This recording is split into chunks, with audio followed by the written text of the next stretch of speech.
मित्रोकिन्स archive में KGB के संदर्भ में अब लिखा हुआ है कि साहब पोलित ब्यूरो की तरफ से 2 मिलियन रुपीस यानी उस जमाने में 20 लाख रुपए 1976 में कांग्रेस पार्टी को दिए गए और एक बार पुनः 10 लाख रुपए दिए गए। उस जमाने में 10 लाख 20 लाख रुपए आज से 50 साल पहले बहुत बड़ी रकम हुआ करती थी और ये वहां के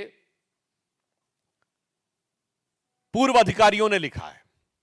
अब आइए साहब, इसके आगे वसेली मित्रोकिन एक अधिकारी था केजीबी का, जो सोवियत संघ के विघटन के बाद बहुत सारे दस्तावेज वहां से लेकर चला गया और लंदन में जाके उसने 2006 में केजीबी के दुनिया भर में ऑपरेशंस के ऊपर किताब लिखी 2 भाग में, मित्रोकिन्स आर्काइव 2 पार्ट 2 में भारत के बारे में लिखा है।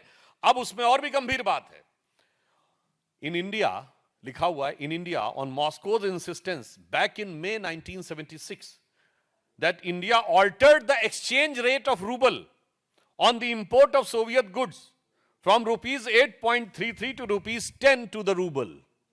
यानी सीधे केजीबी के प्रभाव में कंप्रोमाइज करके भारत की रुपए की विनिमय दर रूबल के संदर्भ में बढ़ाकर 8.33 से 10 कर दी गई ताकि सोवियत संघ से अधिकाधिक आयात हो सके और उसकी कीमत भारत के लोगों को चुकानी पड़े। अब उसके उपरांत ही 1977 में कांग्रेस की हार के बाद बाकायदा मॉस्को में बैठक हुई कि भाई इतना सब कुछ करने के बाद भी हम हार कैसे गए। अब उसके बाद भी किसी को नहीं समझ में आता है कि क्या कंप्रोमाइज होता है, तो फिर उनको और बेहतर तरीके से समझना चाहिए। मैं ये भी कह रहा हूं, विकीलीक्स में जो लिखा है मैं नहीं कह रहा हूं ये पूर्णतः सत्य, पर आज तक कांग्रेस ने उसका खंडन नहीं किया है।